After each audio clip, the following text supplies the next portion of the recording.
بە بڕیاری ئیدارەی کەرکووک قایممەقامی قەزای مرکزی کەرکووک هەڵمەتی لابرنی عارەبانە و کاسبکارانی ناوبازاڕ و سەرپردەکەی ناوشاری دەست پێ کردووە.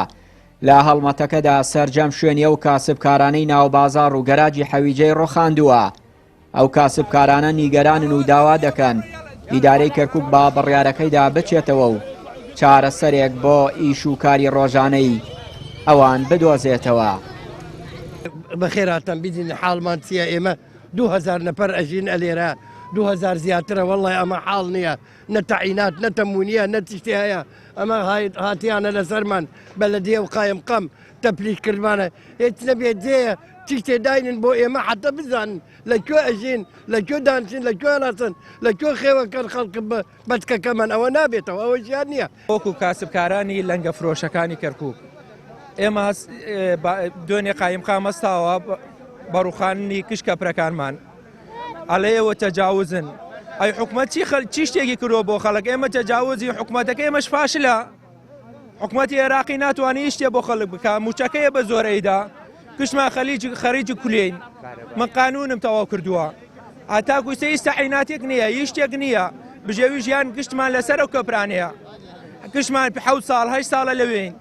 ئێستا تۆ بەڕووخانی کەپرەکانمان ئێمەش کۆبوونەوەیەکمان دروست کردووە ئەڕۆین بۆ بەردەمی محافەزە. کاسبکارانی سەرپردی ناوشاری کەرکووک وەکو خۆیان دەڵێن چەندین ساڵاوان لەوێ کار دەکەن و حکومەتیش کار ئاسانی بۆ کردوون، بەڵام قایممەقامی کەرکووک بێ ئەوەی ئاگاداریان بکاتەوە دەستی کردووە بەلابردنی شوێنی ئەو کاسبکارانە. نەخێر بە هیچ شێوەیە پێمانیان نەوتووە، بەس ئەوە نەهاتووە هاتە گەیشتە ئێراوەتی مۆڵەتی 2 ساعتانە دەینێ. ئەگەر ئەشیاکان هەڵنەگرن تەختەکەی بەسەرتانە. هەندێکی توانیە تۆزێ ئەشیا هەڵگرێ، هەندێکی ئەشای گەشی لە ژێری ماوە بەڵام بە شۆفەر گەشی تەخت کرد.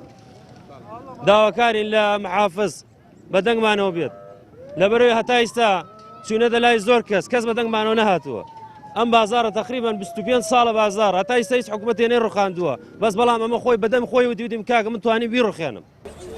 لەسەر پردی ناو بازاڕ و گەراجی حەویجە لە شاری کەرکووک دەیان دەرچووی زانکۆ و پەیمانگاکانی شارەکە هاوشان لەگەڵ هاوڵاتیانی دیکە کار و کاسبی ڕۆژانەی خۆیان دەکەن. وەکو خۆیان دەڵێن کاتێک لە شارێکی دەوڵەمەند و پڕ لە سامانی سروشتی کەرکووک دامەزراندن و موچە نەبێت، پێویستە حکومەت چارەسەر بۆ ژیان و گوزەرانی هاوڵاتیان بدۆزێتەوە، نەک ڕێگە نەدات کاسبی ڕۆژانەی خۆیان بکەن. چیانوری کەناڵی ئاسمانی پەیام، کەرکووک.